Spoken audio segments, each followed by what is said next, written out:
Hello, welcome to Healing Fire. I have Irish Granny Helen here with me.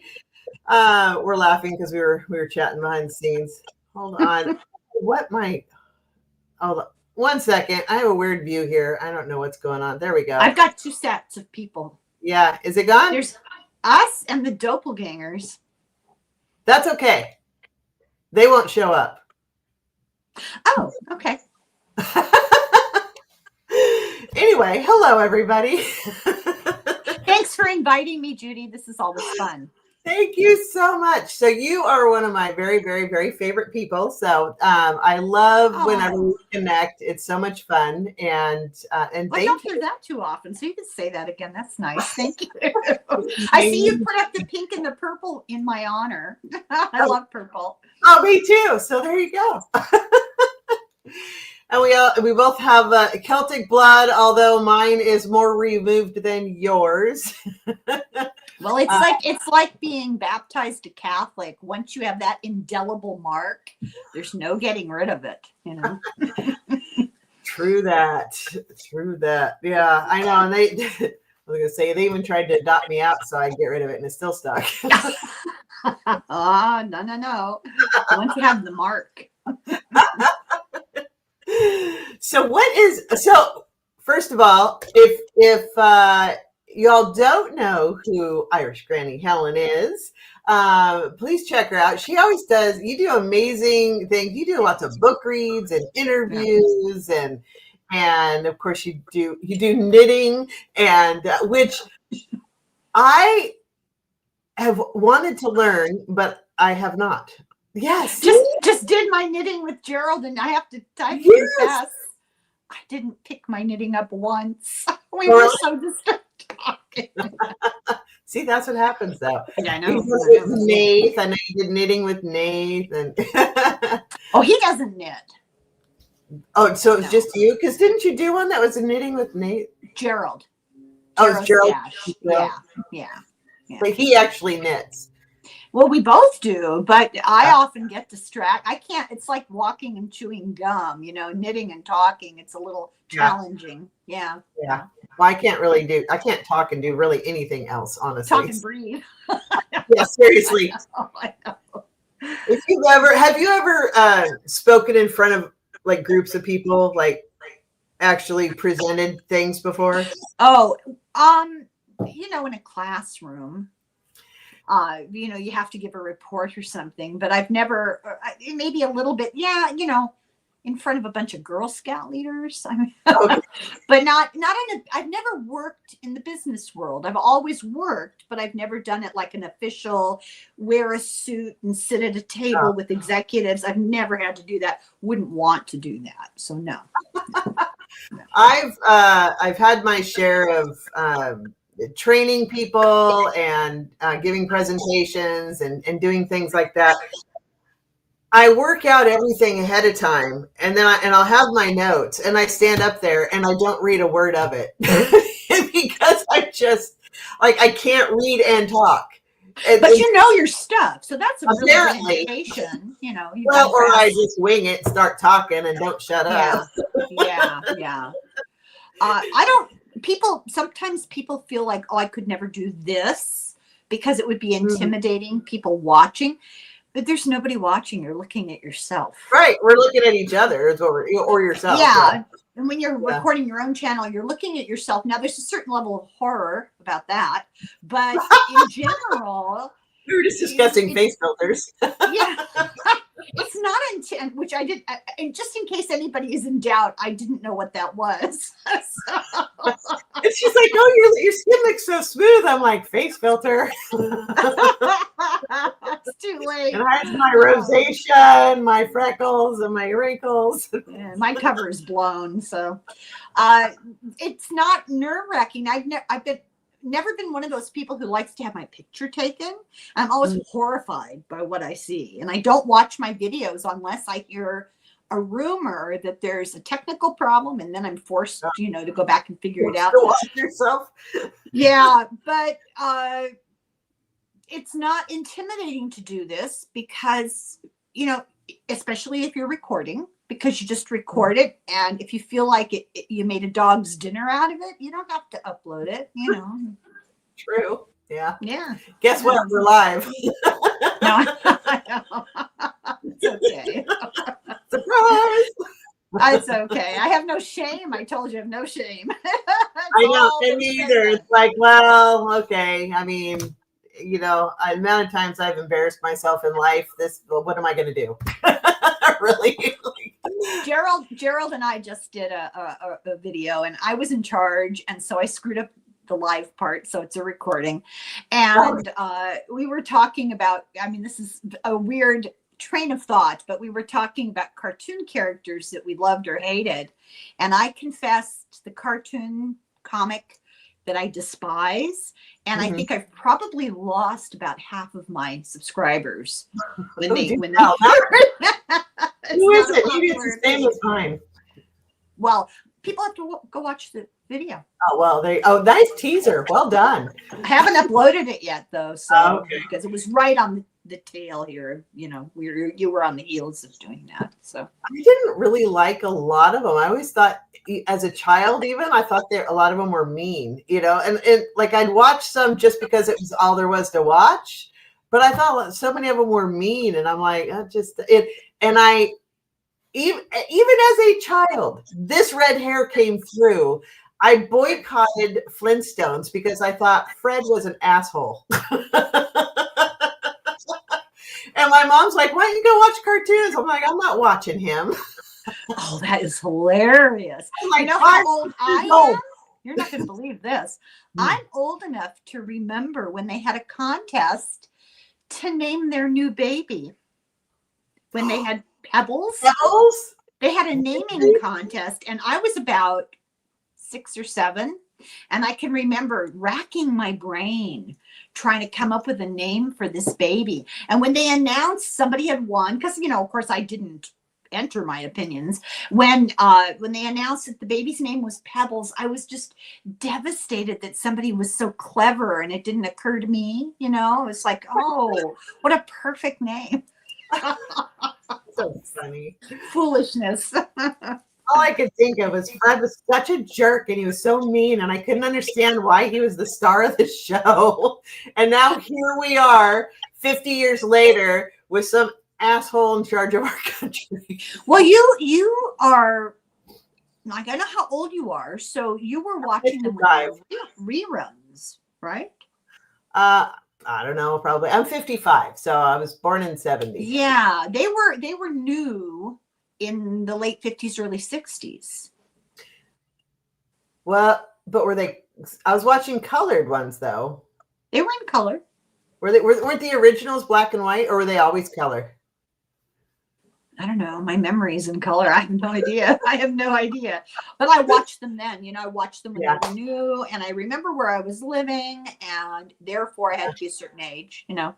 So maybe 61, 62, Pebbles was born. I wonder if there's a birth certificate for Pebbles Flintstone. There's cereal. No. Oh. Awful. So you actually are immigrant from Ireland. Don't tell Christy Gnome. Yes. So how old were you when you came to the U.S.? 3. Do you remember? I was old and I was old enough to have an accent, which is so funny. You don't now. No, I don't. And periodically I'll get somebody in the comments, somebody new, you know, will say, "You're a fraud. You're not Irish. You don't even have an accent." And after I picked myself off the floor from laughing at them, it's interesting because when I hang around my relatives, I have an accent. It comes back to me. Oh, interesting. But I can't fake it. I can't put on an accent. Right. Yeah, it's really interesting. It's probably one of the hardest accents, you know, regional accents in the English language to do well. And there's a broad spectrum of types of Irish. The way you have Southern accent, Southern, New England. Right. It's the same thing in Ireland. I mean, you can listen to somebody speaking from Dublin or Galway and tell the difference. But I can sort of, not fully, but sort of. I totally tell the Northern accent. There's no doubt about that. And I can tell the Dublin accent. But there are regions in Dublin. I mean, it's a big place that, you know, if you have a certain kind of Dublin accent, you came from this neighborhood. So, seriously. But there's a lot of bad imitation Irish accents out there. Oh, yeah.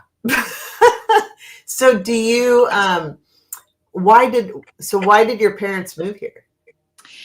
My father was the youngest of 13, and his oldest brother had emigrated. Catholic? Pardon? Catholic? Yeah. I should read my Substack about that, about, you know, that whole thing.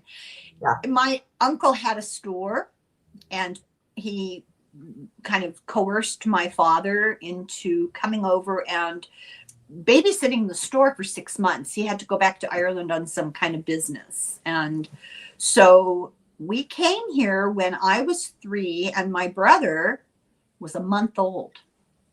I think about my poor mother. Can you imagine? No. 1 month postpartum. I was a brat. Spoiled rotten brat. What? Oh my God. Well, my mother almost had a miscarriage with my brother. She was a nurse and she was working in a hospital. And early in her pregnancy, this huge old guy fell out of bed on top of her, crushed her on the floor. And she almost miscarried. They put her to bed for 7 months. So what are they going to do with me, right? They shipped me to go live with my grandparents in Donegal. My grandfather worked for the Irish fisheries, and the fishing industry is nationalized, or at least it was then. I don't know now, but you know, it was a nationalized fishery. And he was a marine engineer, and he was working on a ship. And so they sent me to go live with them for 7 months. And my grandmother, I mean, every time I opened my mouth, she put a candy in it. I have pictures of me. I look like a beach ball with legs. Unbelievable. And I remember all of that stuff. I remember that time very, very well. But so I get back to my parents, and my mother gives birth. And right before she gave birth, her father died. My grandfather I'd been living with died. And she has this baby. So she's in mourning. She's got a spoiled rotten brat of a 3-year-old who is testing the boundaries because I haven't seen her in 7 months. She has a 1-month-old baby who my brother was they called it frail. I have no idea what that means. You should see him now. He's not frail. And here she goes to this country where she knows nobody. And the environment, you know, the weather is completely foreign. And it's just a completely different culture, and she has no friends and no support system. And you didn't just pick up the cell phone and call anywhere in the world. You couldn't do Zoom. Yeah. Imagine that. I feel sorry for her now. And see, it was because your uncle talked your dad into doing this. So is your brother, right? So his family all still here and everything, or? Oh, he's dead. Does he have any other descendants, though? Pardon me? Does he have any descendants, like any other family or kids or anything? Like, do you have any other family from them? He had 1 daughter. And, okay. And no. Yeah. Yeah. That's the only relative I have in the country. And, wow. I don't even know where she lives. Yeah. Do you want to go back? Oh, I have been. No, I mean permanently. Yes, I do. Yeah. You gonna? Pardon me? Are you going to? If things get bad enough, yes. But right now, it's a matter of my husband doesn't want to leave our children. Our 40-year-old children. I'm like, they're fine. They'll be fine. We have Zoom and StreamYard and FaceTime. Yeah. I just had a conversation with one of my brothers the other day, and he and his wife are moving back. And he wasn't even born there. He was born in the United States. But here's something that people need to think about. You couldn't get any whiter than this, right? And I was raised a Catholic, so technically Christian, right? So Same. white Christian, right? So supposedly safe, right? And I'm a naturalized citizen. So I am an American citizen. Mm-hmm. I have a brother in the same boat as I, and he's a naturalized citizen. The frail one, he's a naturalized citizen, right? So I have the brother that's moving back to Ireland, and I have 5 other siblings that were born before my father became an American citizen. You know what that makes them, right? Trump's kids. Yeah, yeah, really. Good one. So they could. He's uncomfortable. He's feeling really uncomfortable about it, and I don't blame him because I've thought about it myself. That there are probably 7 or 8 of us who are vulnerable to the vagaries of politics, which is really. Well, if you adopt me, I'll move back with you. I have an enormous amount of family back there, Mm-hmm. and my mother had no siblings, but she had, I don't know, 6 million cousins, and because of how big families, you know, the generations are sort of stretched out. My mother's first cousins are my age, and so they're like brothers and sisters more than just cousins. So a lot of contacts there. And of course, in as in many Irish families, we have 3 names, you know, first names. There's 6 Patricks and 7 Michaels. And, you know, you have a family gathering and you say a name and 20 people answer. It's hilarious. That's where nicknames come in. Yeah, it's true. Yeah. Wow. My mother, my sister, my cousin, and my oldest daughter all have the same name. I can't believe that. Wow. Yeah, it's hilarious. Christmas. Pardon? That could be confusing at Christmas. It could be, except we never see any of them because they're Yeah, it solves the problem nicely. Yeah.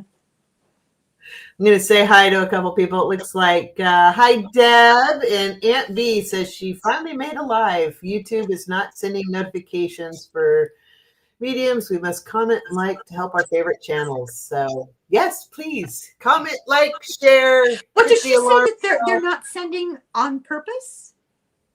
That's what it seems to be indicating. Yeah, Is that why I'm not getting any notifications? It's intentional? Could be. I know that they're not liking us, and there's a lot of things that, what are the words? What can I safely say? Blocked censorship? Isn't the right word, but censor. Yeah. You know, I am really, really tired of tiptoeing around vocabulary like we're all 10 years old and it'll shock our virgin ears. You know, I try to cover a book about a topical situation, and I have to wink and talk in circles around certain issues. I've been in YouTube jail 4 times now. I've spent a year, the equivalent of 12 months on probation for I don't even know what. Who knows why? Yeah. Well, and the thing, what kills me is you've got these GOP podcasters that promote pew-pews and all the things. I wondered about that. And yet we can't show a tarot card with a drawing, you know, and we have to give nicknames for everybody we talk about. And yeah, it's curious. But well, I've started to put a lot of things on Substack because they don't censor. A lot of people have. There's an echo on your end. Have you noticed that? I hear the echo once in a while. Now I don't hear it at all. Stopped.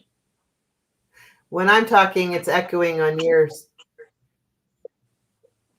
I don't know. Do you have your phone? Pardon me? Do you have your phone? Do you have your phone nearby by any chance? Yeah, but it's not on. Well, actually, it's on. It's just black. It's dark. I'm turning it off right now. I don't know. Oh, come on now. God, I hate these stupid things. Okay, there we go. Okay, it's off. No, I still hear it. I'm Yeah. not gonna worry about it.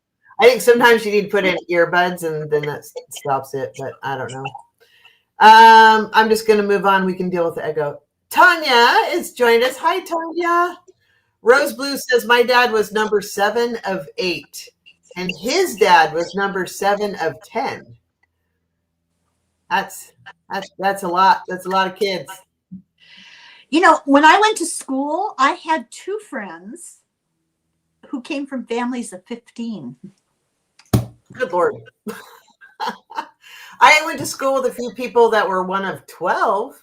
Yeah. I had this gal used to babysit my kids, and she was one of 12. I kid you not, that household was the best run household I've ever seen in my life.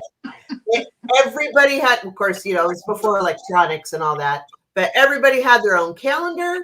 Everybody had their own voicemail box. Everybody had their chores and their shifts and who made dinner and who took Billy to soccer practice, and everybody contributed. It was amazing. I'm like, I could see why you would have a lot of kids if you run it like that. Yeah, if you were organized. I'm the oldest of 12. I just don't know how people afford it. I mean, I can barely afford me, let alone, you know. We were poor. We were certainly poor, and expectations were different. There were 5 of us girls in a bedroom. I mean, you didn't get your own bedroom. Right. And you wore hand-me-downs. Yeah. And you didn't get a new anything ever, you know. I don't know. The expectation of material consumption was completely different. It might have been exactly the same in that time period as it is now, but in my world, it was completely different. And I was surrounded by families with a lot of children. So it was nothing unusual. I had one friend the whole time I was going to school who was the only daughter in a family of 2 children, and she had her own room, and it was like going to a museum to visit her house because it was like a foreign country or something. I couldn't believe it. Yeah. Where am I? Yeah, that's so interesting. Her mother used to take her shopping for clothes. Did you look at her like, what is that like? Exactly. Yeah. I mean, I had 2 older brothers, so I did have a lot of hand-me-downs, but I also had my own clothes because I was the only girl. So right, lucky you. Yeah. Well, yeah, they wanted a girl, so they bought one. Well, I was completely soured on the male gender when I was about, if it didn't happen before this, when I was about 14, when a handful of my brothers took my bicycle apart and then couldn't put it back together. That did it for me. I was like, oh, God, I have enough of them. Yeah. I have stories, but I'll spare that since we're on a live forum. Yeah, I can operate very well in the male world, but also ew. Although I had boys and I always kind of figured that was a good thing. It's like, okay, good. I know what to do with you. You know, it's funny. We have all girls, and both of us from day one wanted only girls. And people find that very hard to believe. They thought that my husband secretly wanted a boy, and he really didn't. Because neither one of us felt equipped to deal with it. I can remember one day we were standing in the living room watching kids walk home from school. We live in a small town, and it's kind of retro, you know. They were walking home from school, and the little girls were in clusters of 2 and 3, and their heads are together, and they're chattering, and they're walking. And this sounds so gendered, but this is what we saw. Right. Little boys are banging things everywhere, around and hitting things and kicking each other. And my husband looked at me and said, I hope to God we never have any boys. But I was very offended because with each pregnancy, more and more people said to me, are you trying for your boy? Yeah, people ask the dumbest questions. I was offended. Yeah. Well, I was a very, very large pregnant women because I'm short and my torso's like this big and I'm short. And so there was nowhere to go but out. And I had big babies too. I mean, I had 10-pound babies. So, I'm a runt and with a short torso and everything was out. By the end of the pregnancy, I was driving like this. I could not. It was huge. And so I was like in my second trimester already looking like I should be giving birth. And I'd be walking around, people, oh, you trying to walk that baby out? I'm like, no, I got 3 months to go. And they're like, oh, are you having twins? Nope, but thanks. I had a manager stop me and go, why do you get so big? Oh, that's just rude. Really? That's a I question. That's rude. I mean, you can.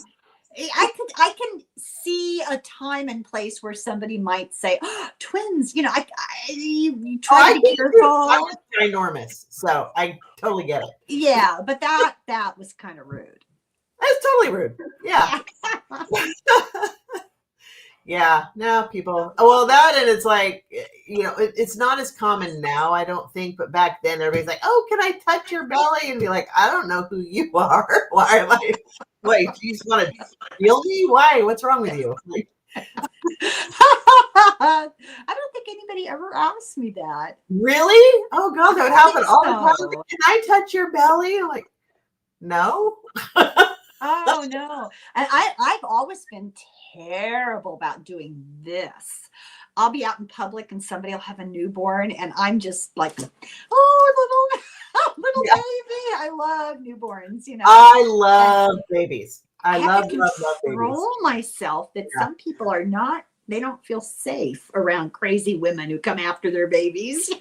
Well, and nowadays I think even more so because people are so like, you can't put a picture on social media and you can't, they're so guarded now that, they don't want anybody touching their baby and, they're all germaphobe now and everything else. It's like, oh my God, I think I was eating horse poop before I could talk. Well,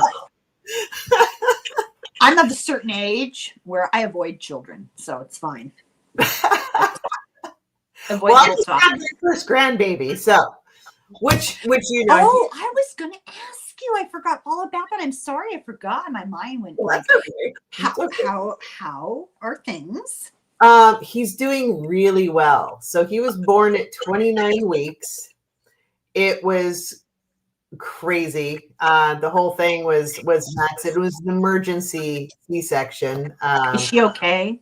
She lost a lot of blood, but she got a transfusion and she's doing really well, actually. And he, they thought he was going to be first they didn't know if he was going to live, but then he did. And then he was doing fairly well, so they thought, but his oxygen levels dropped. And before he was born, they had a couple rounds of steroids because they suspected this would happen. For his lungs. To beef up his lungs. But he still had holes in his lungs, so basically acted like a sucking chest wound, essentially, because he couldn't get oxygen to fill up his lungs. So they intubated him and put chest tubes through his ribs on both sides. Oh God! And, that's what broke my heart. I'm like, oh my God, that killed me. But now he's got the intubation tube is out, the chest tubes are out. He has a little baby CPAP on his nose. It's so cute. Is he a week old? He's two now. 2 weeks old. Is he really, really, really, really red? He's not too bad. He actually looks really good considering how early he is. And he's going to be a redhead, which I'm absolutely thrilled about. Oh, that's great. How much did he weigh? He was 3 pounds 2 ounces. I know it's small, but for a preemie, that's not bad. Yeah. Well, considering his dad was 10 pounds. Well, it's not a competition. No, but also if that's what, if she was going to go full term and have a big baby, I mean, that's good because then he was bigger earlier, so that's, and I don't know if that helps or not, but one can hope, but he's doing really well. He nuzzled on her breast for the first time today. So that, and he did well, which was really good. He still has a little feeding tube. He hasn't, it won't be for another 2 or 3 weeks that they'll get the feed. reflex. Yeah. Well, he started sucking already, and he's doing really well. So, but they want his body to be able to take it and all that. So there's different tests they have to do. I don't know. It's crazy, wild how early they can intervene and create, the right. Just out of her second trimester. That blows my mind. Blows my mind. Yeah. He was born on October 28th, so he's 2 weeks and 2 days old. But yeah, he actually has muscle tone. He looks like he has shoulders and biceps and everything. Like he has actual muscle tone. He's doing really well. They have medicine for him now to develop his lungs. That's not a steroid. It's another medicine. That worked really well in getting his lungs healed up like within a week. And so he's doing very well. So do you mind what's his name? Roman. Oh, I love that. Where'd they get that? I have no idea. They didn't really want to tell anybody until he was born and all that, So, yeah. But he's got 3 names, so which I'm not supposed to disclose all of them, but that's okay. Yeah, no. But I think So I call him my little Roman warrior. Oh, it's so cute. Is it back to like heritage? Are they from Eastern Europe or their dad? I think they just thought it was a good, strong name. Honestly. Yeah, it's a nice name. Yeah. What was I going to tell you about picking names? Oh, I never knew what I was going to have. They didn't ultrasounds, they were around, but they weren't like crazy around the way they are now. Yeah. And I just didn't want to know. So we never knew until the baby came out what the baby was going to be, which was like Christmas. It was fun. I didn't want to know. I didn't want to spoil the surprise. Well, what's the plan? Somebody said to me, do you have the nursery ready yet? And I said, oh, move over in the bed. I said to my husband, I had 5 children and I never owned a crib. Wow. Okay. So we talk about how expensive it is to have children. Depends on how you do it. Yeah. That's true. Yeah. And it that creates its own set of problems though, because now looking back on my children's pictures when they were really little, even if up until 1 year old or so, I can't tell which child it is because they all wore the same clothes. They all wore the same outfits. Well, I did that even with my boys. They were, 2 years apart, and I did hand-me-downs too, because, and they looked so much alike when they were little. Exactly. And so I look at the clothes, and if my husband or I happen to be in the picture, I can usually figure out from the hair or how much we weigh what year it likely is, But other than that, I have no idea what kid I'm looking at. I know that's not very flattering for my children, but they all look the same.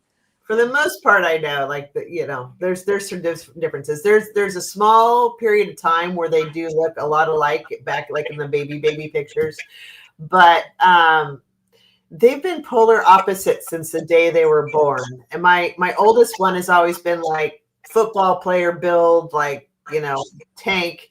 And then my youngest one was always this tiny little bird.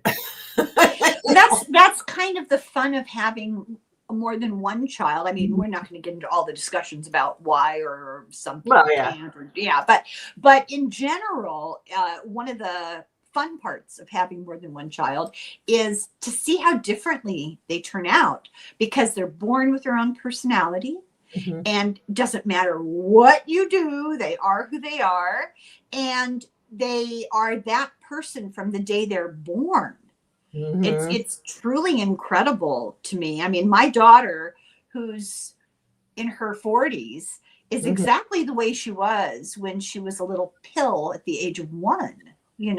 There's no difference. It's hilarious. It's really interesting, isn't it? And even they're you think you have it figured out discipline wise with the first one, and then second one comes around, and you're like, Doesn't work. I know nothing. Yeah. Everything. What works for one doesn't work for the other. Yeah. Yeah. One, I could have beat him until he was dead. It wouldn't have mattered. His greatest punishment. Well, it would have mattered for you because he'd be visiting you in the state prison. Right. It's like, the first one, you could threaten him with, getting him in trouble, and that's all you needed to do. The other one, it didn't matter, but isolating him, like putting him in timeout, that was the worst crime you could do. It's so interesting. We homeschooled, and one of the big challenges with that was that it's also true for education. What worked as an approach in reading or math or something for one kid had no bearing on the other child. Oh my God, you rip your hair out trying to figure out how to handle it. Yeah, but what motivates one does not motivate the other, and yeah. Let's see. We've got Mangled Unicorn. Hi there. Welcome. I love that name. That's hilarious. I know. And let's see. Rose Blue, German Catholic farming families. I found 150 with my first and last name on Facebook 10 years ago. Oh my gosh. Oh my God. I bet I know. If anybody's trying to find you, good luck. You have anonymity.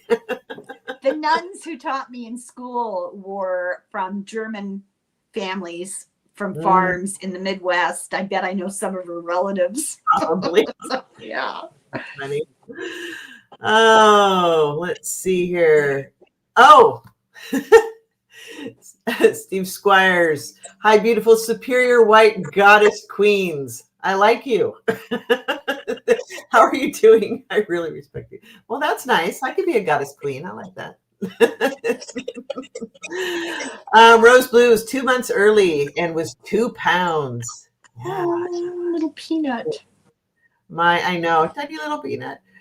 Mangled Unicorn. My son was 3.5 pounds, 2 months premature, 1 month in NICU, all grown up now. Yeah, he's gonna be so Roman was due January, it's like 7th or 9th, I can't even remember now. And he was born October 28th. So they plan on keeping him until like 3/4, like it depends on how he's doing. At one point they'll say, we like to keep him until their due date, but at the same time, if he's able to nurse and if he's able to hold his temperature and if he's able, if he's fine. Yes, gaining weight, breathing well. Then they may let him go before Christmas. So we'll see. That'll be such a nice Christmas for them. Yeah, it'll be nice. So he's doing really well, though. Rose Blue says, I remember Mom lined us up. Each took a bite of soap. She got the guilty liar. Oh, yeah. See, now I used to get the bar of soap from my mom, and she would take it and she would scrape it on your back teeth. This didn't take that well, and I'd go up into the bedroom and wipe my teeth off on her pillow. Very juvenile delinquent. Oh my God. Like, well, you're going to put soap in my mouth. I'm going to put it on your pillow. That's gross, though, that they would do that. You're going to get soap in your mouth. You never have that? Oh my gosh, yeah. Oh, my parents just defaulted immediately to corporal punishment. There was no subtlety. No. Yeah. There was that, yeah. Yeah. Although I remember my mom, so my mom's, her threat was always the wooden spoon. I'm going to get the wooden spoon, and she went after my brother. So we grew up on 3 acres, and they used to have this big grassy yard, and there was a big, huge cedar tree, right, in a section of it. And she went after my brother, and he just kept running around the tree. She couldn't get him. Couldn't speed up enough to catch him. Then she got so mad. She's like, come here right now. And so he stopped. He looked, he picked her up, put her over his shoulder, carried her in the house, and sat her down on the couch and said, now you be good. How old was he? old enough to do that. I don't even remember. Wow. Well, my kids think they're hilarious, and they have this little routine they do, and I'll be even, now as adults, and I'll be giving them a hard time about something, and one of them will say, "No more wire hangers," and the other one will say, "We love you, mommy dearest." Oh my gosh. They're hilarious. Yeah, they think they're funny. Yeah, in their own Don't way. say that stuff in public. Well, then there was my oldest son. This was great. Do you remember the DARE program? I know of it. Okay. It was the encourage people to not drink and do drugs and all that, right? And so they had the police officers come and talk to the kids in school with the DARE program. And then they wanted all the kids to rat out people they knew. You're kidding me. Nope. And so my oldest son, because I will have an occasional cocktail, and so did my now ex. We'd have our cocktail once in a while. We didn't drink every night or anything, but every once in a while we would have. Oh, you don't have to explain to me. And no, but we told them my parents are drug addicts. Because he's in third grade, he's 8 years old, and they just got done explaining to them that alcohol is a drug. And if you know people who drink, they're taking drugs. And so he tells them, my parents are drug addicts. They called me to school. Your son just told us you're a drug addict. I'm like, did he now? Well, that's fun.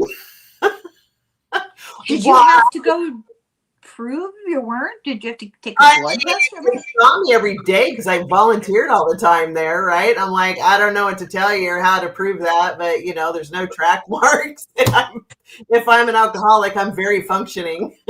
We had a terrifying brush with something like that. Now we homeschooled, so they were never in any of those programs. Uh-huh. But before that, when my oldest daughter, so she was actually our only child at the time, was maybe there were two of them. She was probably about three or four. One morning, my husband was sitting at the kitchen table with her, and there was a carton of milk. And you know how they used to have public service messages on the cartons of milk. Sometimes it was missing kids. Sometimes it was say no to drugs, whatever. And apparently, I heard all about this later. Apparently, they had this in-depth discussion about, well, what are drugs? And he explained, and well, what is that? And he had little packages, and and so he's science. He's getting all into it.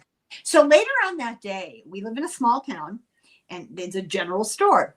So he takes her to the general store. He's looking for, I don't know, nails or something. So they're wandering around in the store, and they went down an aisle where they had canning products, mason jars and big old cans.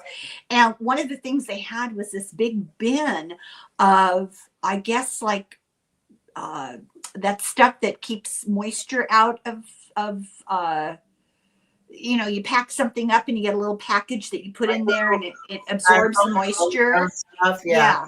Okay, so she looked in this and she goes, "Oh, look, Dad, look at all the packages of cocaine at the top of her lungs." And he's like, "Oh." It just cracked me up. I mean, she's 44 now, and I still think that's probably the most hilarious story of her life. Well, of course, if you're like, be quiet and hush him out, that just makes you look I wasn't there. I am not guilty. So he had to be careful with me. I told him, kids, they're very literal. They are. Yeah. Yeah, I think everybody's got the stories. I still remember when my ex was building. He was trying to extend our patio outside the house, and my youngest one, my oldest one, I was changing the youngest one's diaper, and I was in, on the changing table and doing that.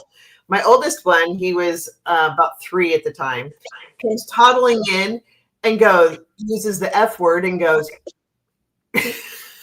And I go, you mean duck? He goes, nope, I mean What was he talking the about? F word. Yeah, but why?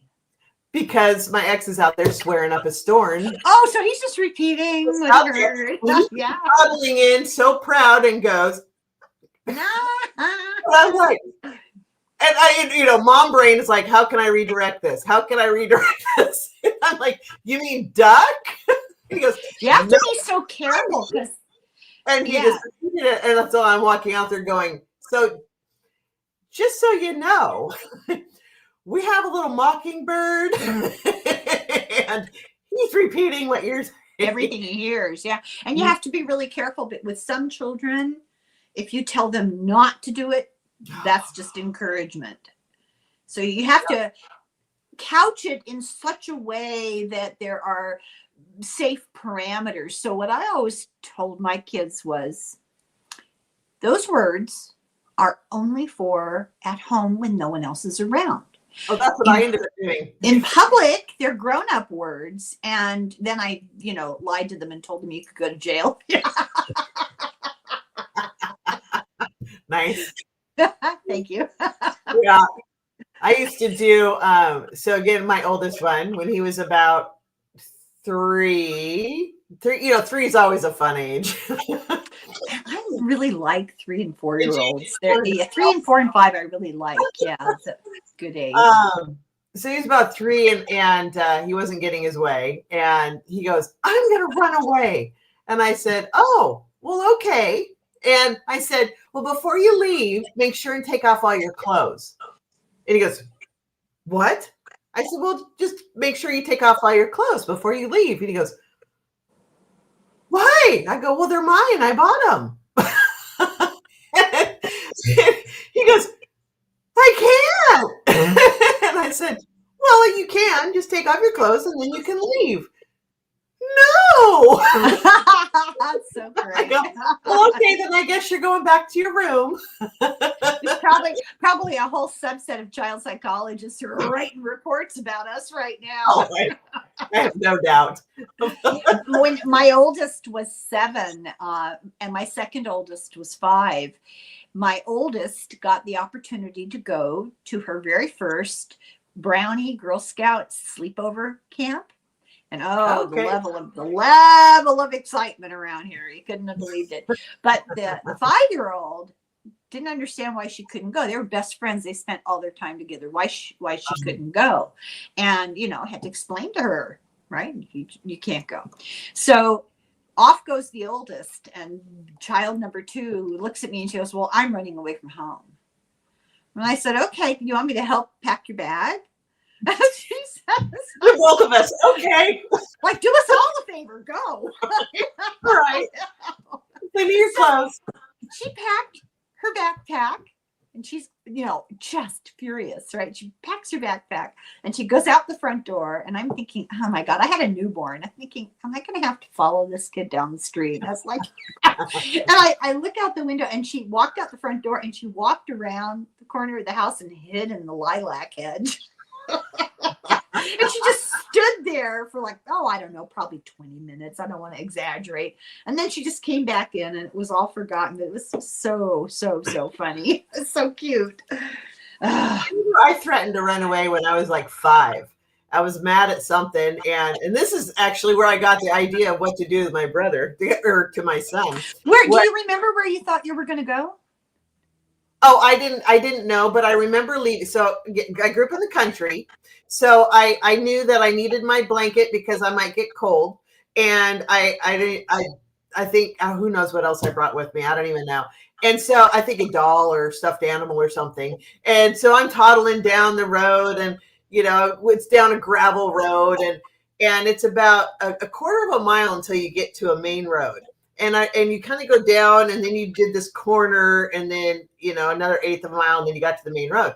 And I remember I turned the corner, and I thought, this is going to be a long journey. I should take a nap.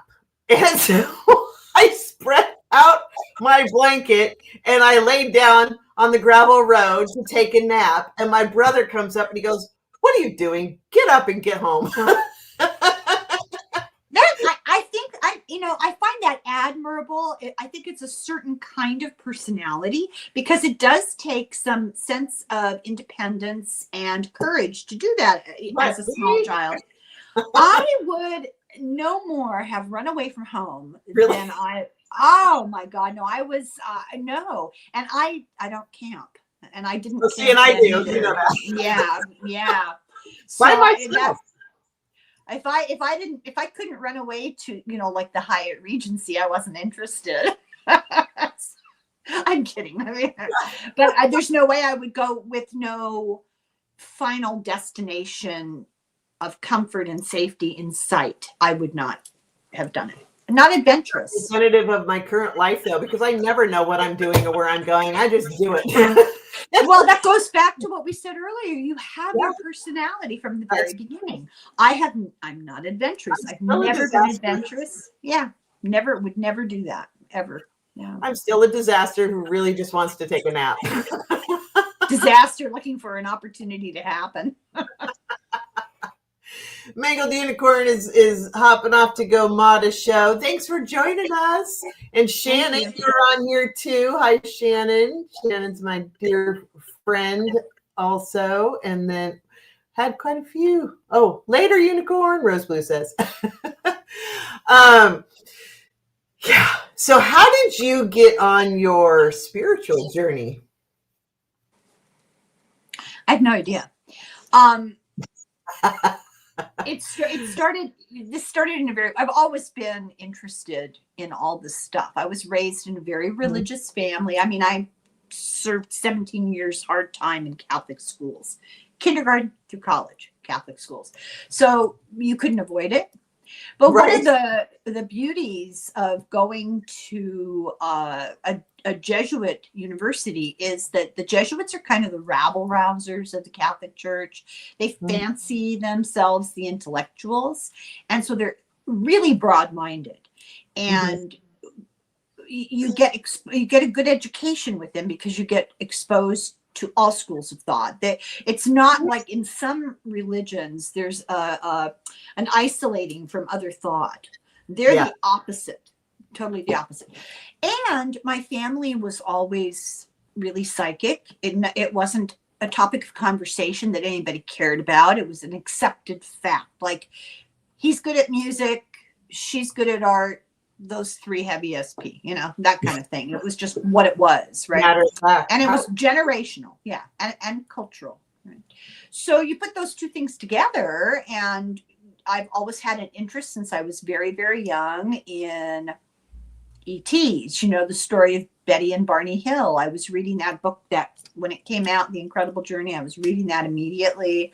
I was reading books about Edgar Cayce and Jean Dixon, and I don't know, always drawn to it. I went through an entire period of first being very religious because I was raised that way as a child, then rejecting all of it for various reasons because of the hypocrisy, and then being stone cold atheist. I don't believe anything. And then being what I called cautiously optimistic agnostic, because I didn't want to piss off any God that might exist. So I was real careful, right? And I would not be able to label myself right now, but I would say that I'm open-minded and not arrogant enough to think that we're what it is, all there is. But specifically this, you remember the unfortunate medical event that we went through in early 2020 that we can't name because I get in trouble every time I say the word on YouTube. So I didn't have access to regularly scheduled mainstream news. And I had only one opportunity to watch it. And then if it was over, if I missed it, then I had to wait, And I wanted to know, and this sounds terrible, but remember when they were keeping a tally of deaths? Yeah. And I was curious to know how bad it was. It was during the worst part, And so I thought to myself, God, where can I get that information? I didn't want to call people and bother them. And I don't do social media. I don't do computer stuff at all. But it occurred to me, maybe it's on the computer. And then I thought, I wonder if they do that on YouTube. And I went on YouTube, and I think I typed in predictions for, the event. And what I got back was all these tarot readers and psychics. And I went, oh, hey, that's on YouTube. Oh, this is right up my alley, Right. So I started watching, ghost stories and people predicting things and channeling and reading tarot cards. And I thought, reading tarot cards, I've always wanted to do that, and I've never bothered. So I ordered a deck of tarot cards, and I started doing it with them, and and started reading the books and learned how to do it. How I started my channel, I know this sounds like I'm making this up. I don't remember. I decided I was going to do it. I don't know how I would have come to that decision, because that's not in my nature to be, out there. And I'm not technologically, I'm very ignorant.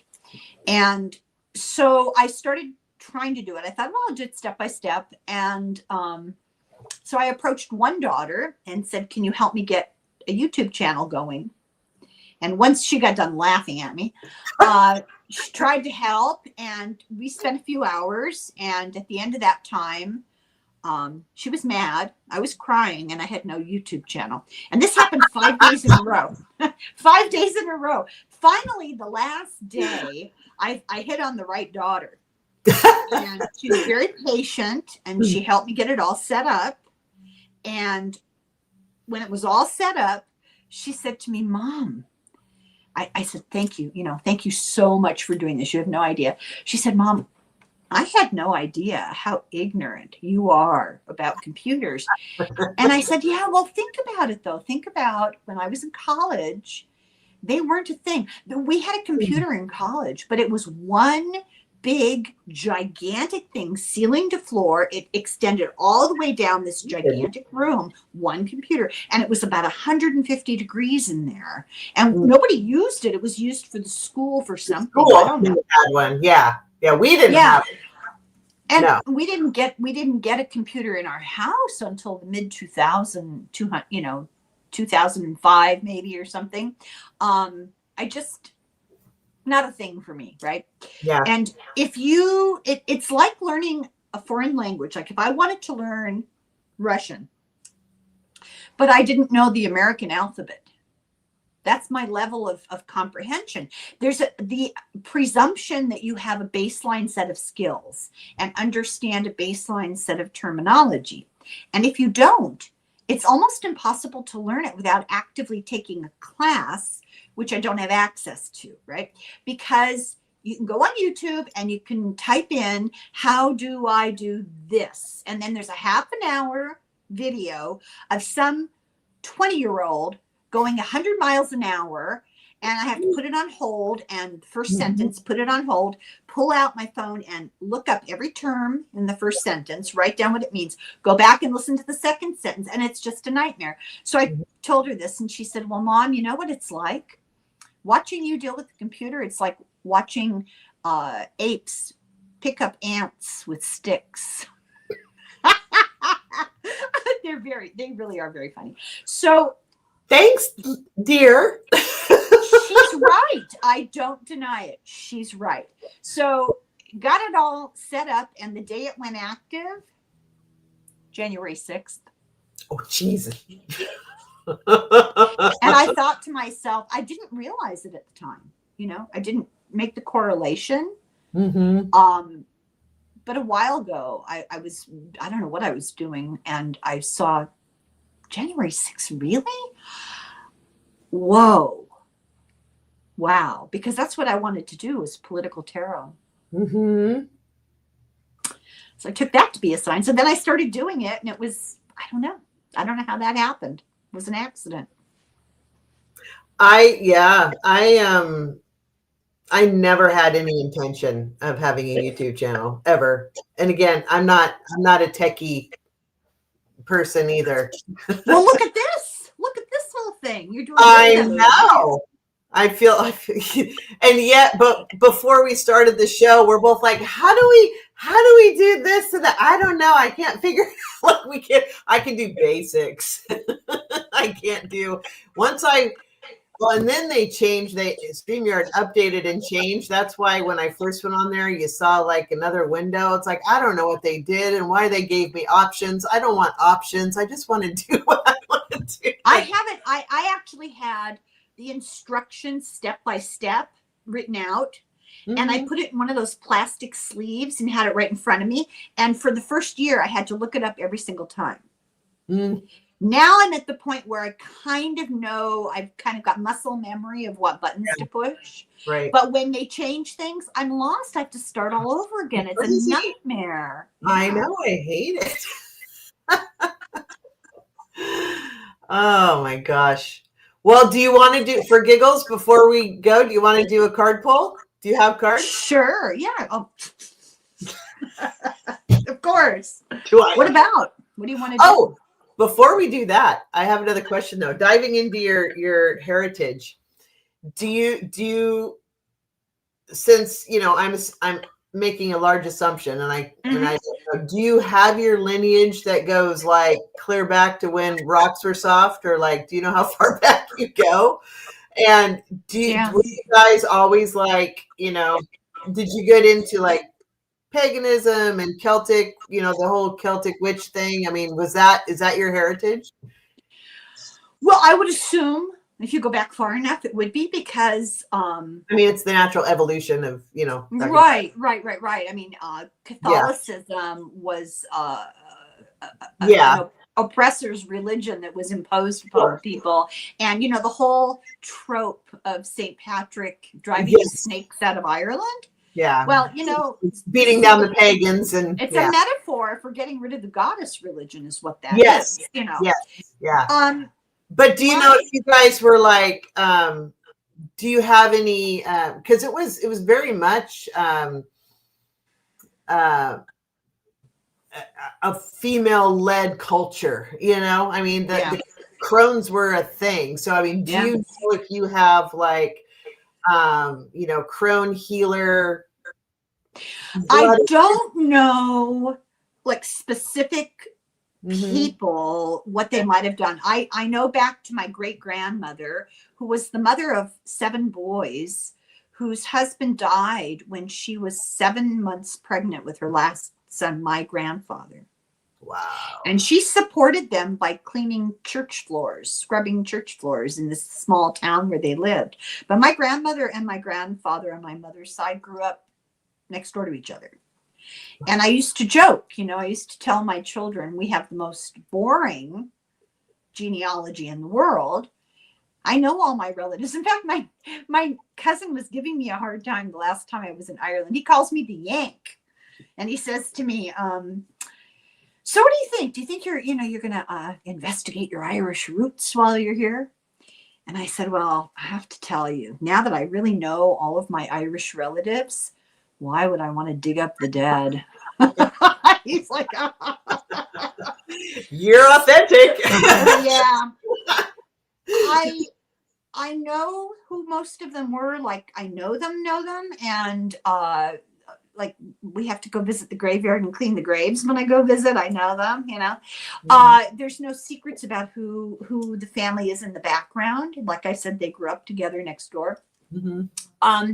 But I told my daughters, extrapolating from what I know about history, and specifically Irish history, I'm not going to bother getting my DNA done. I can tell you what it is right now. Are you kidding me? I said that we are Irish. I'm Irish. Now, their father is part English and part German. He has a German last name, right? Which is interesting for my karmic background. But anyway, I we if you do your DNA, this is what you're going to find out. You're half Irish, and you're half partially Irish, some English and some German. That I guarantee you. So you're more than 50% Irish. And then you've got Northern European of some kind going on there, right? You're a potato. Pardon? You're a potato, honey. Yeah, exactly. And as far as the Irish part, you'll find that you're going to reflect Norsemen, Nordic blood, Yep. because they came down and Yep. pillaged for 1,000 or more years. Mhm. Dublin, Limerick, Mhm. Wicklow, Wexford, all those towns were built by Vikings. So it was most of Scotland, wasn't it?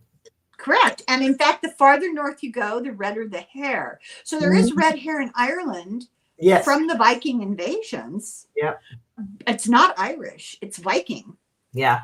But not as much as there is in Scotland, who are closer to them and had to put up with them more, Yeah.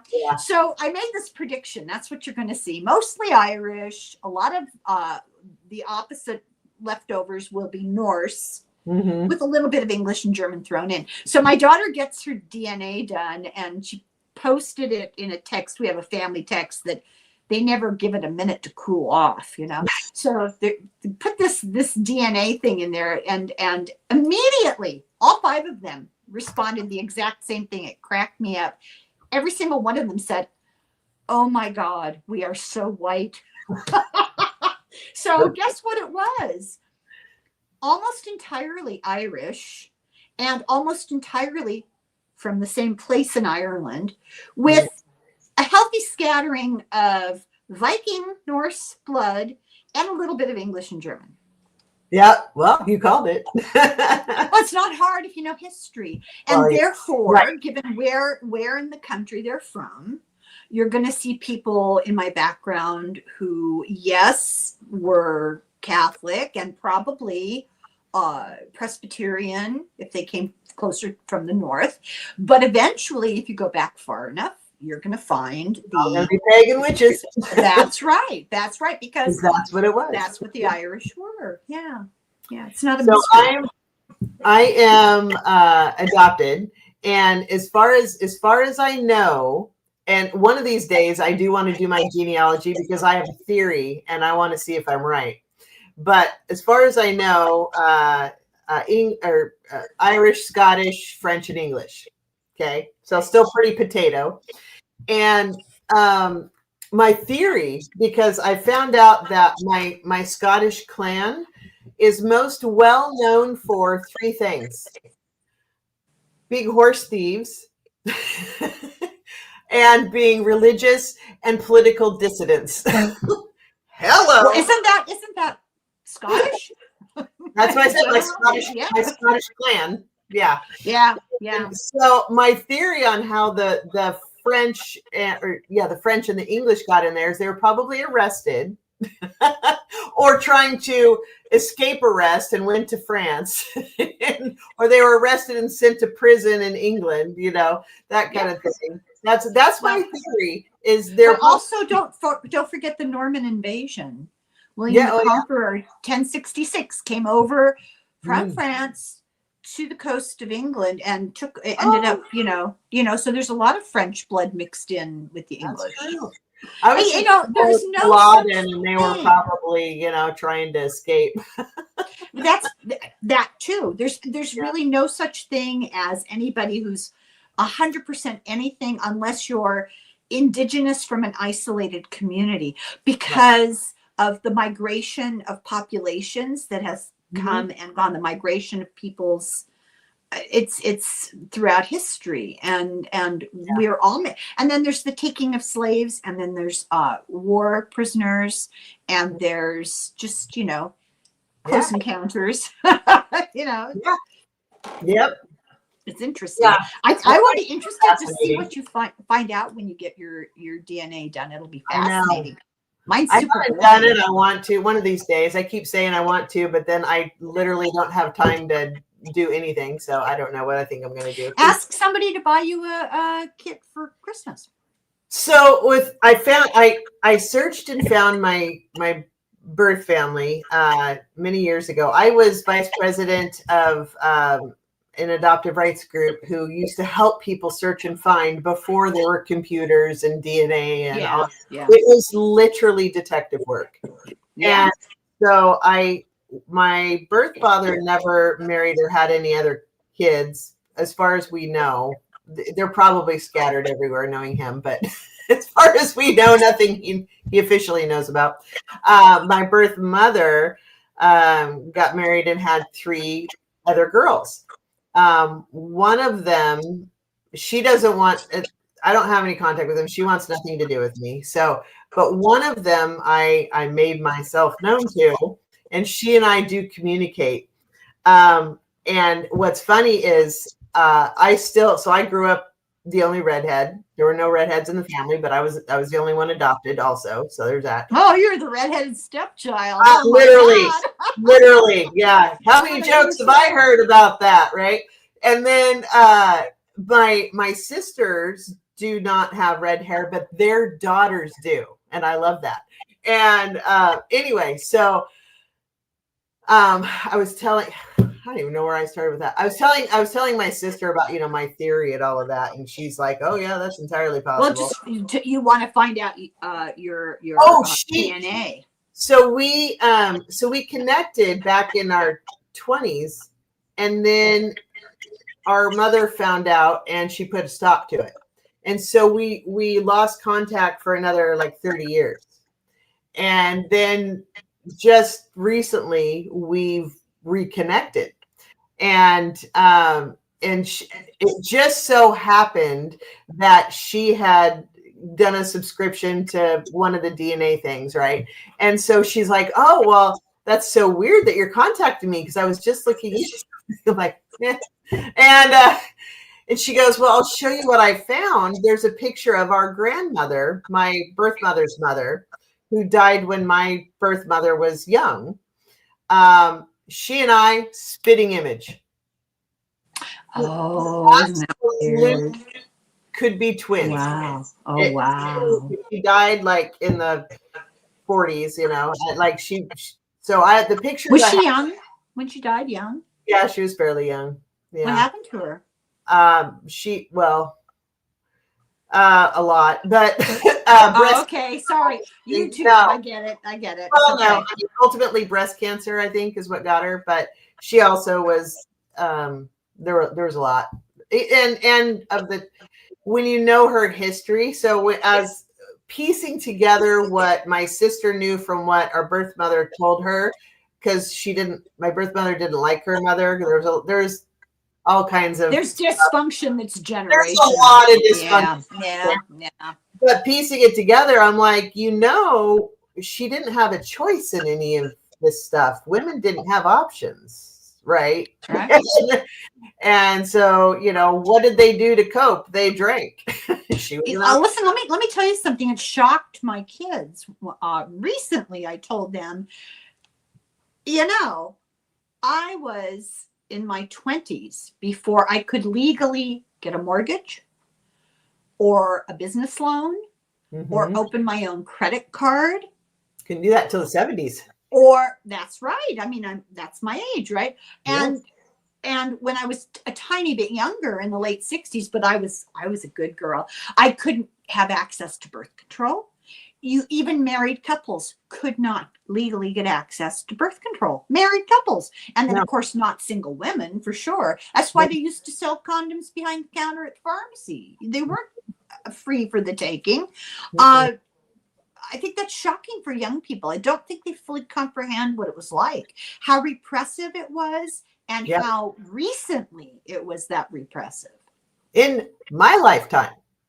And it's, and whenever I mention that, it's funny. There's always somebody who pipes up, oh, well, my great aunt, did that. You might be the anomaly. And there were circumstantial situations that was allowed to happen. But for the most you mean like a woman who owned a business or something? Or something. Sure, but if you look at the paperwork, there's a man's name on it. Right. You couldn't have your own bank account. Yeah, have a lawyer or a guardian. You couldn't have your own mortgage. You couldn't have your own business. We didn't have a choice in the matter. You got to get a second signature. Yeah. I remember when I was younger, we used to have this little library of bookshelves, and my mom had some from when she was in high school. She had a home ec book. And I grew up amongst boys, and I was bound and determined to be just as tough as the boys. You're not going to tell me I can't do something they can do and all that stuff, right? And I remember so I refused to learn to cook. You're not missing anything. Why am I having to cook? Why doesn't he cook? He could cook. Why do I have to cook? That was me. And so anyway, I remember pulling out a home ec book and just flipping it open. And what I flipped it open to was when your husband, this is a high school book, when your husband gets home from work, he's tired. He's been working all day. He hasn't just been home with the family. It's your job to make sure you have a fresh, clean dress, that your makeup is fresh and that your hair is done and that his dinner is ready to go. And when he comes in, don't talk to him unless he wants to be spoken to, because he's tired. He doesn't need any more to worry about. I kid you not. I read that and I took it up to my mom and I said, this is what is this BS? And she's like, yep. And I go, why are we not burning it? like that's what we should be burning. She's like, yeah. And she when goes, I wanted to go to college, and I needed my father's signature on my application for a student loan. Yeah. And he wouldn't sign it because his response to me was, what do you need to go to college for? You're just going to get married and have children anyway. Mm-hmm. Yeah. It was even maybe 2 weeks ago, I saw a thing where it was a right-wing media. So, take the source, right? And somebody was pointing this out, that they actually said I think it was a rally that was happening in Utah. So, take that source. But, am I right? You're really here just to find your husband. And they're speaking to a room full of young women.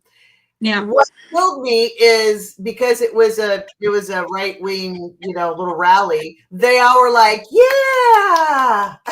I'm just like, oh my God. So you remember the tragic event that I don't advocate, I find it repellent, that happened to a certain young man speaking a couple months ago? You know what I'm talking about? Okay. All right. Better not to name his name. No, we say head of an organization, TPUSA. Yeah. The initials. Yeah. He would go around and he would speak on high school and college campuses. Mm-hmm. And amongst other things, now the reason I know this is I listen to a lot of political podcasts when I'm walking. Mm-hmm. And I had the great misfortune to hear him having a conversation on a podcast. I think it might have been one of his, actually. Oh, I'm sure it was. That's why I heard it was. Because wait till you hear what he said.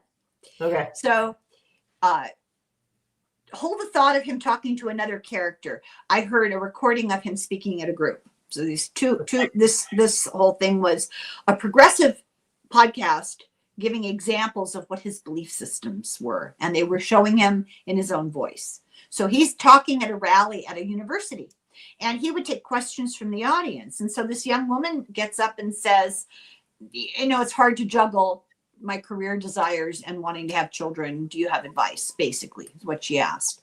His response to her was, your best bet right now, turn around, leave this school, go home, have children, and feel fulfilled. So that's the first thing he said. So he's on this other conversation being recorded with Nick Fuentes. Oh, yeah. Mm-hmm. And they're talking about capital punishment. Mm-hmm. And this recently deceased young man says, the way to prevent crime is to make capital punishment public. And I believe that we should have public executions in the ballpark, like they do in Afghanistan and Iran. They have the football stadium, and they'll do once a month or something, they'll do public executions. He said we should do that, and we should require all children 12-year-old and older, mandatory, that they attend. Yeah, Rose Blue is pointing out he was the one that said, your body, my choice. Mm-hmm. Yeah. Yeah, he's also, CK is also the one that said all of those grade school children who got pew-pewed were child actors, and that it was okay. Oh, that whole That thing. was okay Yeah. because, you know, sacrifice needed to be made to keep the Second Amendment. I have no words for that because it's beyond comprehension. And certainly if you profess to be a Christian, to me, by definition, that means that you are guided by the words of Christ. And I want to know where in the Sermon on the Mount it advocates this kind of BS. I just don't understand. I don't understand. But then, being a student of history as you are, they're exactly following history. Well, that's true. That's true. It's a cycle, isn't it? Let's pull out the Wheel of Fortune. That's what's going on. So what, do we have a question?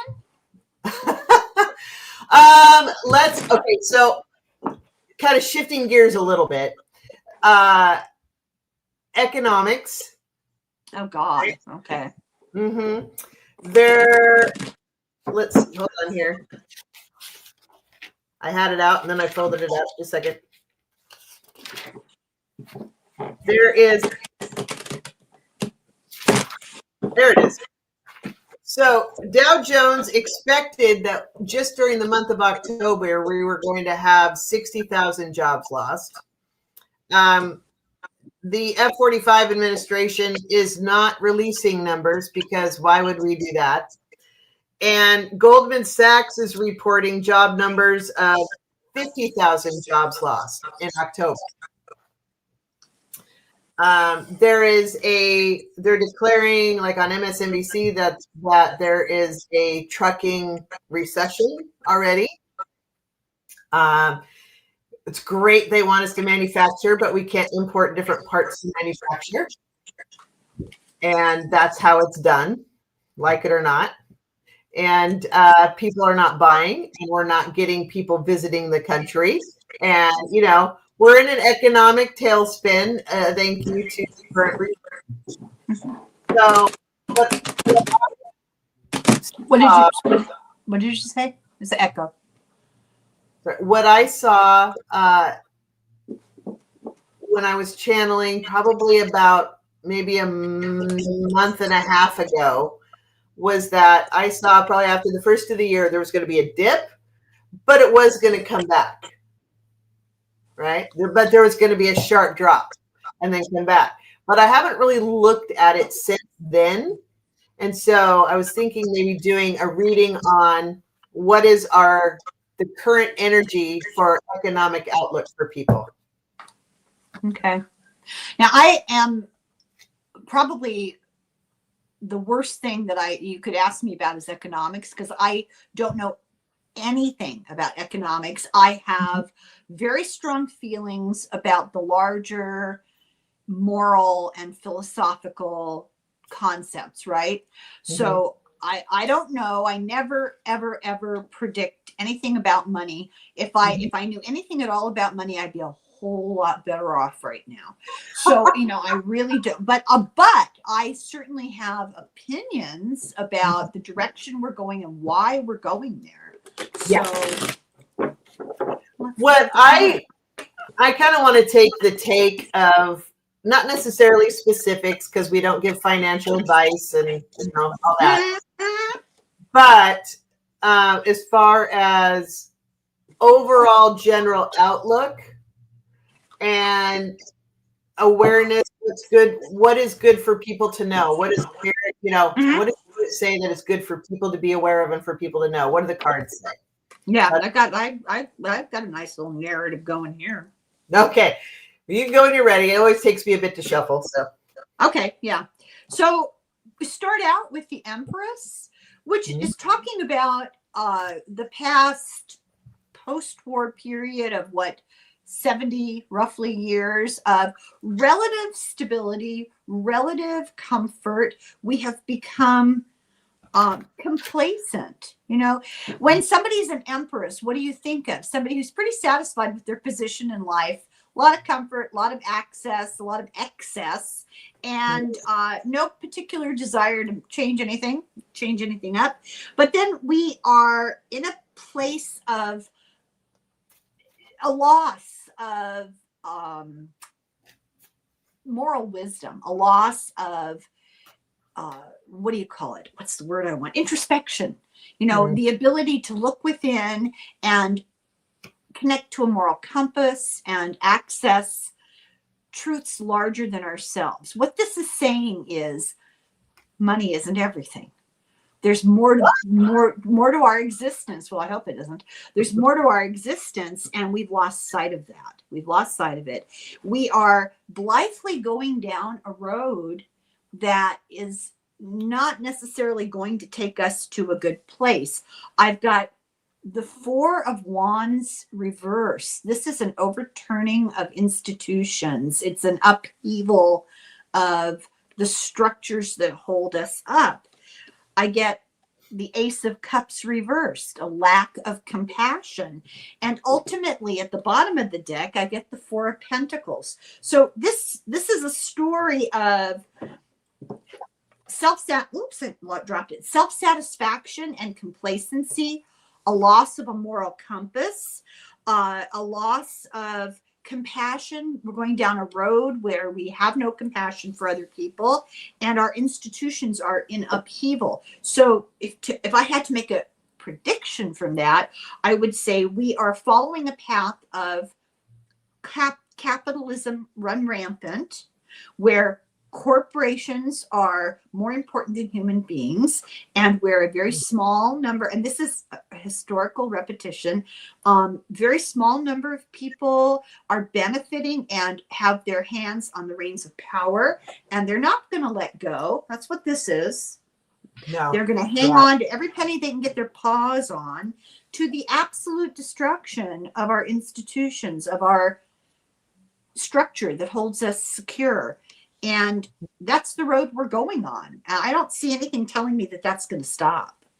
Mm-hmm. Yeah. Okay.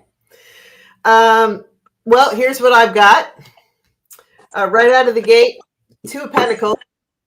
So people are having to juggle everything right now. Do I buy milk or do I buy my medicine? Do I buy bread or do I put gas in my car? Like what, there's a lot of chaos going on behind this guy, and pentacles are earth energy. So pentacles are going to be money, resources, politics, medicine, anything that we need to function in this world is earthly energy. And this guy's just like, everything's up in the air. I'm doing the best I can to juggle and survive amongst the chaos. Crossing this is a nightmare situation. I can't. What is it? I can't see. Your Nine of Swords. Okay. So it's a nightmare situation. I don't know if you can see that or not. Yeah, I see now. Yeah.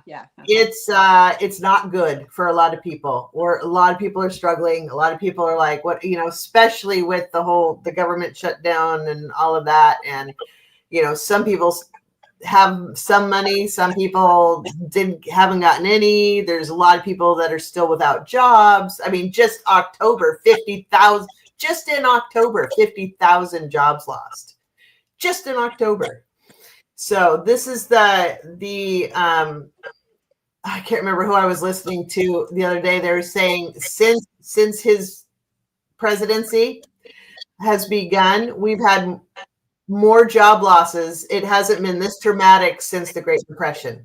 Oh yeah, that's going to get worse. I mean, one thing you're going to find out about me is that I carry my own little dark cloud over my head. I'm so sorry, but I always get the darker side of every reading. It's I think that's my job, Yeah. And nobody wants to hear it, and that's okay. I understand. I don't like to know it either. But this is continuing. This is not getting better. Yeah. Right. So that's what's crossing the struggle it's a nightmare. And nobody likes dealing with this, and people can't sleep. No, and so my generation was the first generation to not do as well as the parents before them. Yeah. Right. And my kids, some of, that generation, some of them are not doing as well as my generation. And it's not getting better. This is, it's so hard for even Gen Z right now to even get out and find a job.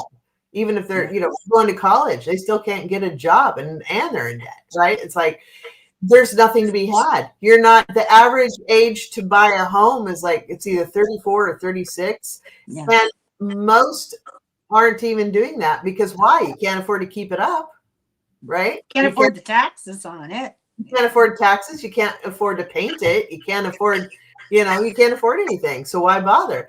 It's not considered an investment. Great. You get equity, but you can't do anything with it, right? So we've stopped progressing as a functional society, economic. Right. So the foundation of everything I get is the Ace of Pentacles. So this says there is a potential new beginning with resources and economics and politics and all of that. Now, before we went live, Helen and I were chatting about, even if F-45 takes a dirt nap, we still have an issue to deal with. And the issue is, Project 2025 is global.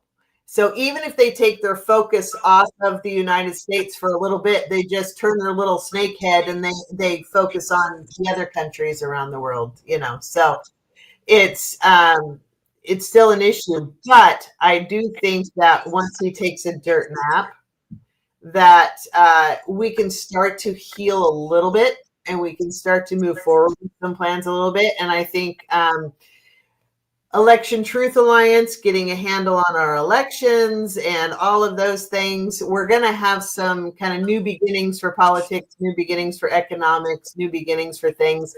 I do think we're going to be more equitable in the future, but probably not until like 2035. It's going to be out a little bit.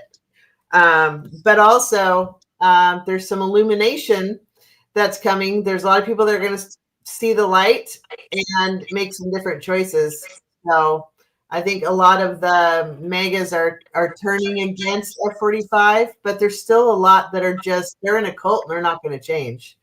But that card, I didn't know this. Nate told me this a couple of months ago, and it's interesting because it changes my relationship. I always thought that card was like a really good card, but it can also represent enlightenment and toxic masculinity. Oh, I didn't know what the toxic masculinity. I didn't know that either. So the sun is a male energy. Yeah, it makes sense when you think about it in the terms of the mythology of it. It makes sense. Yeah. I think that people need to not get ahead of ourselves. I'm not trying to be Eeyore, but I think it pays to be fully informed and cautious. And whatever happens to the inhabitant of 1600 Pennsylvania Avenue is, I'll say, irrelevant. And I don't mean that in a casual sense. What I mean by that is we still have insurmountable problems. We have what I call the tech bros of South Africa. They are proponents of the Dark Enlightenment of Curtis Yarvin. Mm-hmm. They have taken over the reins of power. Who do you think is pulling? What's his name with the beard and the sofa? Yeah. Who do you think's pulling his? I call him Couch Boy, but yes. Oh, Couch Boy! There we are. We think alike. Mm-hmm. We have a huge obstacle. The Orange Man is the first obstacle, but there are a number of other huge obstacles to achieve before, after that. You've got all these sycophants, these people. If you haven't seen South Park's, I think it's 2 episodes ago, they did a whole thing on Christy Nome. She spent the entire episode with melting excrement on her nose. Oh, I did. I saw a clip of it. But joking aside, because we have to laugh at them. But joking aside, this is what happened in the 40s, the 30s and 40s in Europe. And, you know, at the end of the war, Hitler was hiding underground in a bunker, popping pills and degenerating physically, while all the people around him were crazy mad, trying to get art and valuables and land and grifting on a huge scale. And, oh, yeah, killing people. So, oh, yeah. Well, and I don't know if you've heard what's happening when ICE is taking people. They're taking all their money and their jewelry and their phones, and they're not giving them back. What does that remind you of? Remember the pictures of the Nazis and all the gold wedding rings and jewelry they had there? Yes. Yeah. Same thing. Same thing. So if you go to a protest, then don't wear your jewelry. Yeah, leave everything at home. Of value. Yeah. But this is also in the past position. So that's not good. Well, it is if you're looking at it from the standpoint of moving forward to a new plan. And then, you know, the illumination comes out, kind of moves to the past, but everybody's still carrying a bunch of burdens on their back. Well, it's not going to be easy. I think that's what I was getting at. It's not going to be, oh, he'll go, everything will be better. Oh, it will not be instantaneous. No, it will take a while to clean up this mess. Yeah. Several decades. Entirely, yes. Yeah. The immediate, you know, I feel like there's going to be, oh, good, he's gone. And then people are going to relax when you shouldn't be relaxing. No. Politics is like nature. In the hen house. Yeah. Politics abhors a vacuum. Yeah.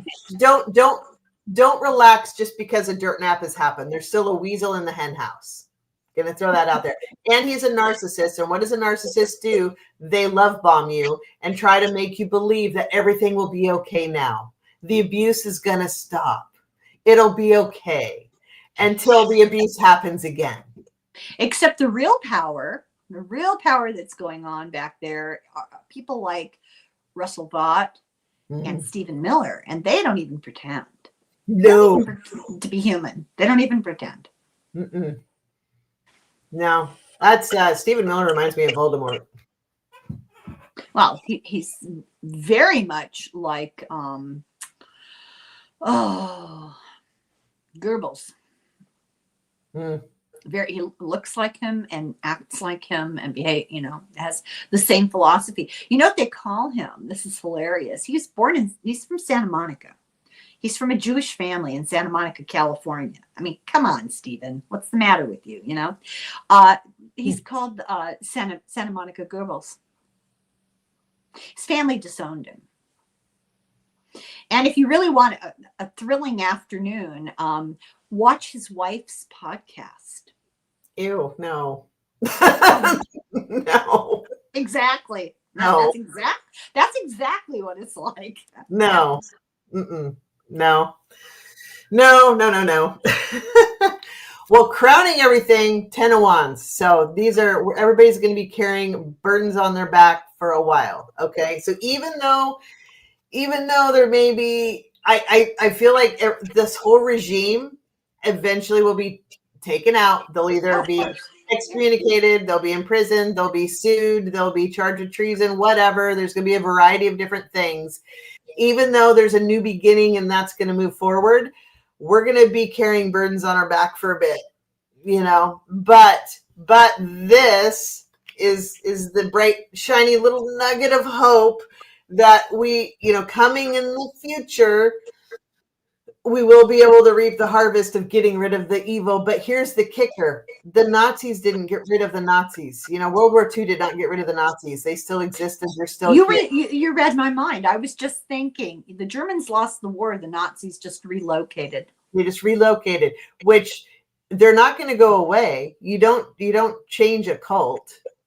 Well, where did they relocate to? This is interesting. And I just Florida. Well, yeah. I just figured this out the other day. A lot of them went through the Rat Line, which was an underground railroad helped by the Vatican. They went to South America.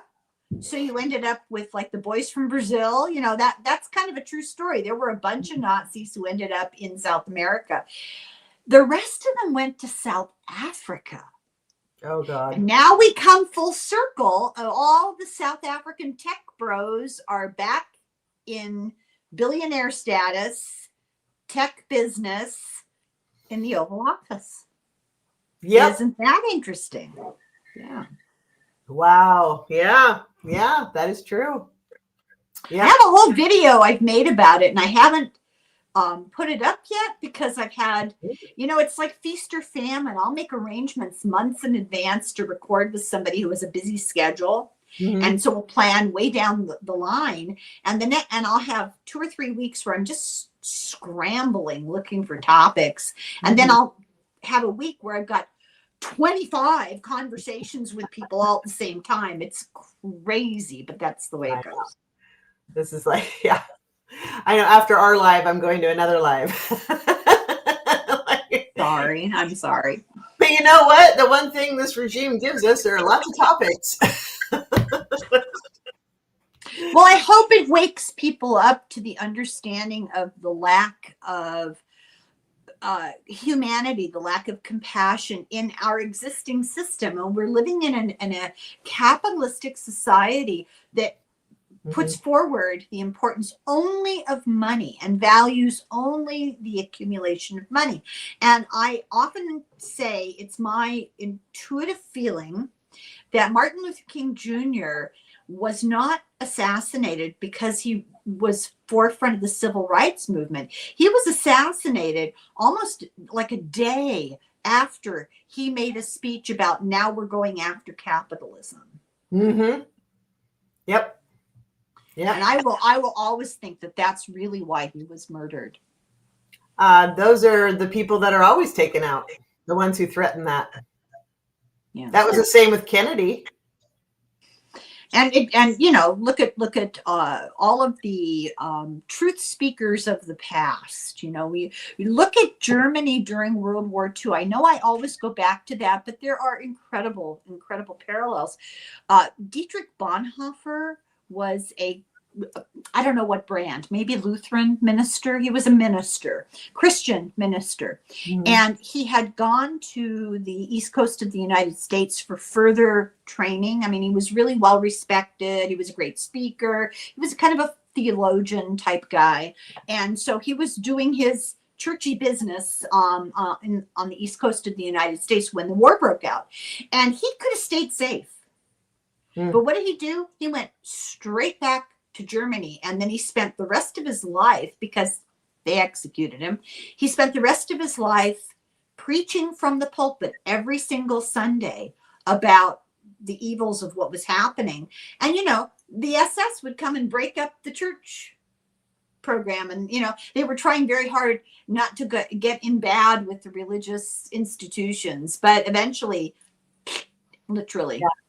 Yeah. Well, I have and I'm probably going to piss everybody off, but you know, I believe religion is here to keep kings in powers and peasant compliant. Yep. And he was the kind of preacher who truly followed the message that mattered and not the institution that controlled. Right? Did you get the message? That's always the thing. Like, I don't care what religion you are. Did you get the message? It's always the same message. Did you get the message? I have a conversation with a priest coming up here. Oh, can you believe that? So, you know how things pop up on your phone and you didn't expect them? So this short thing pops up when I was uploading one of my videos. This short is presented to me, and it had captions, and the caption caught my eye. Because I didn't have sound on. Caption caught my eye. And it was this priest, like really close to the camera. He's just talking like you're having an intimate conversation. It was a short, and I thought, well, what's this guy about? So I started listening to him, and I went, whoa, I like him. So I went back and looked at a number of his different videos. And I thought, this man he's speaking the truth. So I invited him to come talk on my channel. Nice. Well, he's a priest. He has to be nice. He's actually Episcopalian. Oh, they're a little nicer. He was raised Catholic. Okay, But yeah. he became an Episcopalian, so I'm dying to know that story. Don't worry, we'll find out. Yeah. But, well, I was raised Catholic, and Episcopalians are basically, they just, believe in more equality and women's rights. What did Robin Williams say about Episcopalians? They're Catholic light, half the yeah, that's what it is. half the sin, half the guilt, something like that. Yeah, a lot less guilt, more equality, and women also have a brain. Yeah. So moving forward, I still have 4 more cards. Oh my god! I'm sorry. I didn't know you still had more. Got distracted. Yeah. I did a full card spread. So no, that's okay. And somebody asked what my next live is. I have one 6 p.m. Pacific, 9 p.m. Eastern, and wherever you are in between. I'm horrible at time zones. Yeah, I don't do time zones. And it's with Sherry from Voices from the Swamp. We're doing politics. Oh, tell Sherry I said hi. I will. Yeah, she's a hoot. So internally right now, I get Knight of Swords.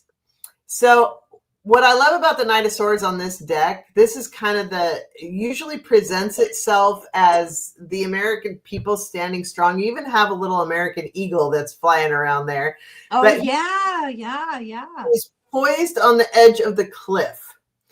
And a knight is an action card. And of course, he's got the sword, which is always has an element of truth and intelligence and wisdom to it. But he's right on the edge of the cliff. He's getting ready to leave. Once you jump off the cliff, you don't turn back. Yeah. And that's where I feel like we're at right now. And the American people feel like we're at right now is we're starting to get some files released. We had a little blue wave where, things are happening. They're coming forward. There's some truth coming out. We have some Republicans not necessarily in Trump's camp right now. So a lot of them are starting to turn against him. There's a little hope. He's getting ready to leap off that cliff. The external influence is the Ace of Swords, which that is the sword of truth. And that is the externally what's going on energetically coming in is, there's some truth bombs coming out. They're going to affect all of this. And then hopes and fears, there's a lot of swords. I don't know. Lately, I just keep drawing so many swords. It's crazy.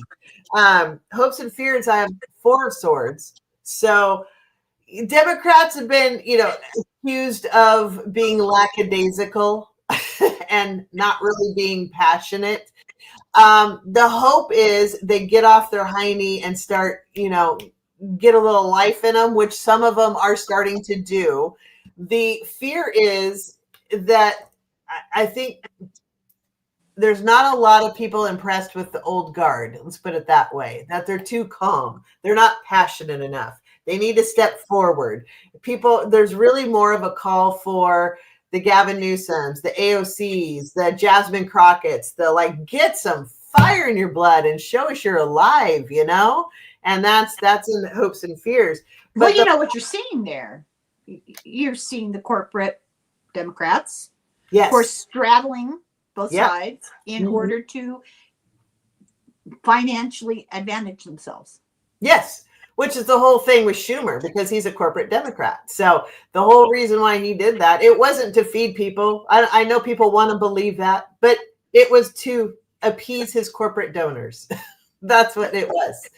But the people are really starting to gravitate more towards the social Democrats, right? You got there's more of a hold. And I feel like that's either the party's going to split or it's going to move as a whole that direction. And come midterms, a lot of these old guard are going to be primaried. Well, young people are going more in that direction. Hence the push for TPUSA and that unfortunate young man who's got horrible ideas, but not anymore. They're trying very hard to get back the control of young people. And that's one way that they're doing it. Yeah. Yeah. Final outcome, we have Queen of Pentacles. So pentacles and swords are the theme, apparently. Yeah. It's truth and money. Money and truth. And that is a lifelong, eternal battle. But the queen, so queens are nurturers. Queens are always internal energy. Kings are external energy. The queens are going to take care of their own. They're going to take care of whatever they care about, whether it's their family, their people, their job, their country, their friends, whatever they care about. Queens are nurturers, and they're going to take care of them. And they're going to take care of whatever it is that's important to her. So this queen knows exactly how to get what she wants. She's very good at it. She's good at creating her lavish luxury, and she's also going to take care of her people. So if this is the final outcome, I feel like, though, this is the people rising up, like we're going to take care of our own here. Like social issues are going to become prominent. Right, right. And we're moving. Hungry. We're tired of people being sick. The rest of the world can manage to take care of their people. We're tired of corporations telling us we can't do it when other countries seem to be doing it just fine. Other countries aren't being run by the corporations much. We're moving away from that Capricorn, patriarchal, authoritarian energy, and we're moving into more of an Aquarian sort of, I don't know if feminine is the right word, but more matriarchal, feminine, individual, rather than being bossed around as a group. People are starting to think for themselves. Maybe that's what I'm trying to say, independent thought. And young people are rejecting all that old stuff. And I feel like it's kind of the season of the inner goddess and the matriarch and the female energy moving forth. And I don't mean just women, but I mean the nurturing energy. The yin and the yang, yeah. We all have male and female in us. It's the male energy has been dominant and oppressive for so long. The people are just like, boom, break out of that. I'm done with it. We need to take care of our own. I had I won't go into details because privacy and stuff, but a message that was given to us was that now is the time where we're seeing more, I mean, literally, statistically, more females being born and more feminine energy being introduced into the environment. Mm-hmm. In order to offset the imbalance. Our balance is completely out of whack, and that is being corrected. Yeah. So that's what we need to strive for, and it has nothing to do with what your genitals look like. Right. Right. Yeah. As much as the Republicans want to focus on it, it doesn't matter what you have in your pants. Well, theirs aren't in their pants. There's a reason why Grindr comes to a halt. Could you believe that? Yes, I could believe it, but can you believe it? I'm God. You get too old to be shocked. You get shocked. It's never dull. Yeah. We've almost been 2 hours of chatting. Well, we're not done, but you have to go. I mean, we can go all night long, honestly, because I love talking with you, and I hope you'll connect with me again because I really enjoy. I will. Yeah, of course I will. I have a very conflicted relationship with time. Like it just kind of just disappears. So you get into these conversations and it just goes. Well, I mean, if you don't hear from me, it's got nothing to do with you. It's my troubled relationship with time because it passes. My daughter was yelling at me the other day for not being more in touch, and I said, "Well, I just talked to the other day." She was, "Mom, that was 3 weeks ago." I had a friend that did that to me. She goes, "I am so mad at you," and I go, "Why?" She goes, "I haven't seen you in 6 months." And I go, "No, we just got together a few weeks ago." And she goes, "Really? When was that?" And I'm like, "Oh my God, you're right." Yeah. I don't know what to tell you. Well, a lot of stuff is accelerated and we're distracted, you know. Yeah. Well, Yeah. and yeah, I know I don't have time to do anything. So anyway, well, thank you for joining. Thank you, everybody, for sticking with us and being a part of our live. Please remember to like and share and subscribe and consider membership and all the things. After the live, if you even come back and leave 7-character comments, those are the algorithm things that they like. So that's always appreciated as well. Oh, is And that true? yeah, apparently the algorithm likes 7-character comments. Does So that mean letters or words? doesn't matter. It doesn't matter. It could be emojis. It doesn't matter. Oh, I can't cope. I know. Judie, It's thank so you for much. inviting me. I really, really appreciate it. I had a good time. Had fun. Me too. Thank you so much. And we'll say goodbye to everybody for now. Thanks, you guys. And if you want to follow along with me, I have join me at 6 Pacific, 9 Eastern on another live I'm doing with Sherry. All right. Bye, everybody. Thank you.